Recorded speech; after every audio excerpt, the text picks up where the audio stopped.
विचित्रे खलु संसारे नास्ति किंचिन्निरर्थकम् अस्वश्चेद्धावने वीरः भारस्य वहने खरः। ऑनलाइन शिक्षणे भवतां स्वागतम। आज हम अष्टमी कक्षा के पंचम पाठ कंटके नैव कंटकम इसके अभ्यास कार्य को करेंगे। सभी ध्यान से सुनेंगे और समझने का प्रयास करेंगे। सबसे पहले प्रथम प्रश्न, एक पदेन उत्तरम लिखत। एक पद में मतलब वन वर्ड में आंसर देना है। व्याधस्य नाम किम आसीत, शिकारी का नाम क्या था? चंचलः। चंचलः व्याघ्रम कुत्र दृष्टवान, चंचल ने व्याघ्र को कहाँ देखा? जाले। कस्मै किमपि अकार्यम न भवति, किसके लिए कोई भी काम अकार्य नहीं होता? क्षुधार्ताय, भूखे के लिए। बद्री गुल्मानां पृष्ठे का नीलिना आसीत, झाड़ियों के पीछे कौन छिपी हुई थी? लोमशिका। सर्वः किम समीहते, सब क्या चाहते हैं? स्वार्थम।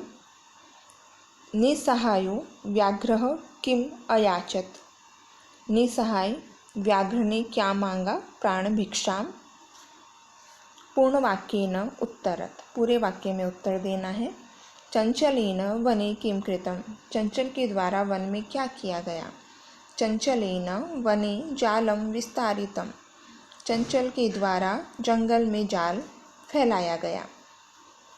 व्याघ्रस्य पिपासा कथम शांता अभवत, व्याघ्र की प्यास कैसे शांत हुई? व्याघ्रस्य पिपासा जलम पीत्वा शांता अभवत, व्याघ्र की प्यास जल पी करके शांत हुई। जलम पीत्वा व्याघ्रः किम अवदत, पानी पी करके व्याघ्र ने क्या बोला? जलम पीत्वा व्याघ्र अवदत, पानी पी करके व्याघ्र ने बोला यत् कि शांता में पिपासा, मेरी प्यास शांत हो गई। सांप्रतम बुभुक्षितोस्मि, अब मैं प्यासा हूँ। इदानीम अहम त्वाम खादिष्यामि, अब मैं तुम्हें खाऊंगा। चंचलः मातृस्वसः इति काम संबोधितवान, चंचल ने मौसी किसको संबोधित किया? चंचलः मातृस्वसः इति लोमशिकां संबोधितवान, चंचल ने मौसी लोमशिका को संबोधित किया। जाले पुनः बद्धं व्याघ्रं दृष्ट्वा व्याधः किम अकरोत्, जाल में फिर से बंधे हुए व्याघ्र को देखकर शिकारी ने क्या किया? जाले पुनः बद्धं व्याघ्रं दृष्ट्वा व्याधः प्रसन्नो भूत्वा गृहं प्रत्यावर्तत, जाल में फिर से फंसे हुए व्याघ्र को देखकर शिकारी प्रसन्न होकर घर चला गया। अधोलिखितानि वाक्यानि कः का कम काम प्रति कथयति, नीचे लिखे वाक्य कौन किसको कहता है? जो कहता है उसमें प्रथमा और जिसको कहता है उसमें द्वितीया विभक्ति होती है। यथा जैसे, इदानीम अहम त्वाम खादिष्यामि, अब मैं तुम्हें खाऊंगा। व्याघ्र ने व्याधम, व्याधम चंचलम। कल्याणम भवतु ते, तुम्हारा कल्याण हो। व्याघ्रः व्याधम। जनाः मयि स्नानं कुर्वन्ति, लोग मुझ में स्नान करते हैं। नदी जलम व्याधम मतलब शिकारी। चंचलम। अहम त्वत्कृते धर्मम आचरितवान त्वया मिथ्या भणितम, मैंने तुम्हारे लिए धर्म का आचरण किया, तुमने झूठ बोला। व्याधः ने व्याघ्रम। यत्र कुत्रापि छेदनम कुर्वन्ति, यहाँ कहीं पर छेद करते हैं मतलब प्रहार करते हैं। वृक्षः ने व्याधम। संप्रति पुनः पुनः कूर्दनम कृत्वा दर्शय, अब बार बार कूद करके दिखाओ। लोमशिका, लोमड़ी ने कहा किसको? व्याघ्रम, शेर को। रेखांकितम पदम आधृत्य प्रश्न निर्माणम कुरुत, रेखांकित जो शब्द हैं उनसे हमें प्रश्न निर्माण करना है। व्याधः व्याघ्रम जालात बहि निर्सारयत, जालात पंचमी एक वचन है, आत आ रहा है तो इसलिए हमें क्या बनाना होगा? कस्मात। चंचलः वृक्षम उपगम्य अपृच्छत, वृक्षम पुल्लिंग द्वितीया एक वचन है तो कम। व्याघ्रः लोमशिकायै निखिलां कथां न्यवेदयत, लोमशिकायै स्त्रीलिंग चतुर्थी एक वचन है, यही है तो कस्यै। मानवाः वृक्षाणां छायायां विरमन्ति, वृक्षाणां पुल्लिंग षष्ठी बहुवचन है, आनां तो केशाम। व्याधः नद्याः जलेन व्याघ्रस्य पिपाशाम अशमयत, नद्याः है इसलिए स्त्रीलिंग है, षष्ठी का एक वचन है इसलिए याः है इसलिए कस्याः। मंजूषातः पदानि चित्वा कथां पूरयत, मंजूषा में जो शब्द दिए हैं उनसे हमें कहानी पूरी करनी है। वृद्ध बूढ़ा, कृतवान किया, अकस्मात अचानक, दृष्टवा देखकर, मोचयितुम छोड़ने के लिए, साट्टहासम ठहाका लगाकर हंसना, शूद्रः छोटा, तर्हि तो, स्वकीयैहि अपने द्वारा, कर्तनम काटकर, एकस्मिन् वने एकः व्याघ्रः आसीत्, एक जंगल में एक शेर था। तो वृद्धः व्याघ्र बूढ़ा शेर था।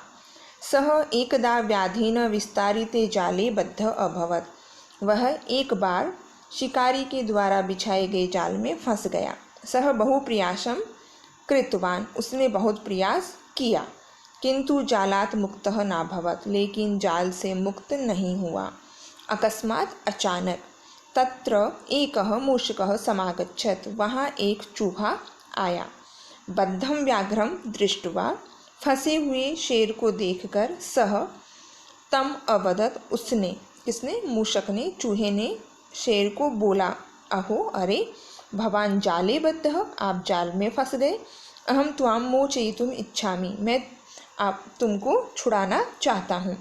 तश्रुत्वा व्याघ्र, ऐसा सुनकर के शेर ने साट्टहास मतलब ठहाका लगाते हुए हंसते हुए अवदत बोला, अरे त्वं क्षुद्रः जीवः, तुम छोटे से जीव, मम सहाय्यं करिष्यसि, मेरी सहायता करोगे।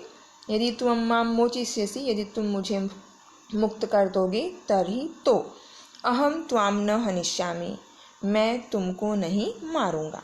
मूषकः स्वकीयैः लघुदन्तैः, चूहे ने अपने छोटे दांतों से तज्जालम कर्तनम कृत्वा, उस जाल को काट करके, तम व्याघ्रम वही ही कृतवान, उस शेर को बाहर कर दिया। अब आप देखेंगे कि यदि के साथ हमेशा तर ही आएगा। अब इसमें लघु दंतैहि तृतीय बहुवचन है, तो ये इसका विशेषण है। तो इस सेम विभक्ति वाले शब्द आएंगे। कृत्वा से पहले द्वितीय विभक्ति कर दी है इन्होंने, ठीक है। यथा निर्देशम उत्तरत, जैसा निर्देश दे वैसे हमें उत्तर देने हैं। सह लोमशिकायै सर्वाम कथाम न्यवेदयत, उसने लोमड़ी के लिए सारी कहानी सुनाई। अस्मिन वाक्य विशेषण पदम किम, इस वाक्य में विशेषण क्या है, तो हमें देखना है कि ये दो शब्द हैं, सर्वाह, सर्वाम और कथाम। तो कथाम तो इसमें है विशेष्य और सर्वाम है विशेषण।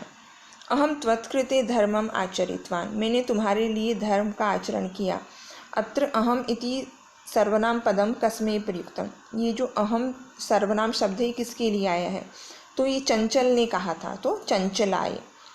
सर्वः स्वार्थम समीहते, अस्मिन वाक्ये कर्तृपदम किम, सभी स्वार्थ चाहते हैं, तो सभी इसमें क्या होगा, कर्तृपद सर्वः। सा सहसा चंचलम उपसृत्य कथयति, वह अचानक चंचल के पास जाकर कहती है। वाक्यात एकम अव्यय पदम चित्वा लिखत, वाक्य से हमें एक अव्यय पद चुनकर लिखना। अव्यय किसे कहते हैं, ऐसे शब्द जिन शब्दों का कोई लिंग विभक्ति और वचन नहीं होता, हमेशा एक ही स्वरूप में रहते हैं, कोई परिवर्तन नहीं होता, वो अव्यय पद होते हैं। तो इसमें सहसा शब्द है वो अव्यय पद है, क्योंकि कथयति लकार है, इसका पुरुष वचन होगा। सा है, इसका भी लिंग विभक्ति वचन है। चंचलम भी है, उपसृत्य, इसमें लप प्रत्यय से युक्त शब्द है, तो इसमें सहसा अव्यय पद है। का वार्ता माम अपि विज्ञापय, इस वाक्य में, अस्मिन वाक्य क्रियापदम किम, इस वाक्य में क्रियापद क्या है, तो क्रिया क्या है, विज्ञापय। लकार से युक्त जो शब्द होंगे या प्रत्यय से युक्त जो शब्द होंगे वो हमेशा क्रियापद में आएंगे। तो अस्मिन वाक्य क्रियापदम भवति विज्ञापय, और इसका हमें पद परिचय देना है, तो वी उपसर्ग पूर्वक ज्ञा धातु है और इसमें निच प्रत्यय होकर के लोट लकार के मध्यम पुरुष के एक वचन में बनता है विज्ञापय। उदाहरणानुसारम रिक्त स्थानानि पूर्यत, उदाहरण के अनुसार हमें रिक्त स्थान भरने हैं। माता मातरौ मातरः, स्वश्रिका स्वसा स्वसारौ स्वसारः। मातृ का तृतीया में मात्रा मातृभ्याम मातृभिः, स्वश्री का स्वस्रा स्वश्रीभ्याम स्वश्रीभिः, स्वश्री का सप्तमी में स्वसरी स्वस्रोः स्वश्रीषु, मातृ का सप्तमी में मातरी मात्रोः मातृषु, स्वश्री का षष्ठी में स्वसुः स्वस्रोः स्वश्रीणाम, इसमें री दीर्घ री आएगी, इसमें एक और री लग जाएगा। तो मातृका षष्ठी में मातुः, मात्रोः, मातृणाम। ऊपर जो यथा दिया है उसके अकॉर्डिंग हमें भरना है। धातुम प्रत्यम च लिखत, धातु और प्रत्यय को लिखना है। गंतुम में गम धातु है, तुमुन प्रत्यय है, जिसके भी लास्ट में तुम टुम ढूम आए उसमें तुमुन प्रत्यय। द्रष्टुम टुम आ रहा है तो उसमें भी तुमुन प्रत्यय होगा, दृश्य धातु है। करणीय अनियर होगा प्रत्यय, क्री प्लस अनियर। पातुम में तुम आ रहा है तो तुमुन, पा प्लस तुमुन। खादितुम में खाद प्लस तुमुन, तुम आ रहा है। त्वा है तो कत्वा प्रत्यय है। कृत्वा में क्री प्लस त्वा प्रत्यय। धन्यवादः, पुनर्मिलामः।